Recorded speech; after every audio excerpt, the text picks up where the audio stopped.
భారత మహిళల క్రికెట్ జట్టు మొట్టమొదటిసారిగా ఐసీసీ మహిళల వన్డే ప్రపంచకప్ను గెలుచుకోవడం దేశవ్యాప్తంగా ఒక చారిత్రక విజయంగా నిలిచింది. ఫైనల్లో దక్షిణాఫ్రికాపై 52 పరుగుల తేడాతో భారత్ విజయం సాధించింది. ఇందులో ముఖ్యంగా నలుగురు ఆటగాళ్ల ప్రదర్శన కీలకంగా మారింది.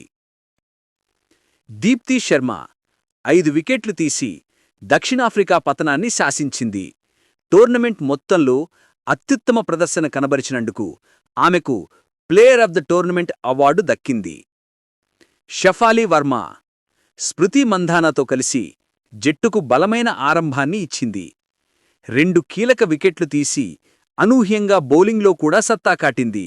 ముఖ్యంగా కీలక సమయంలో వికెట్లు తీసి ప్రత్యర్థిని ఒత్తిడిలోకి నెట్టింది.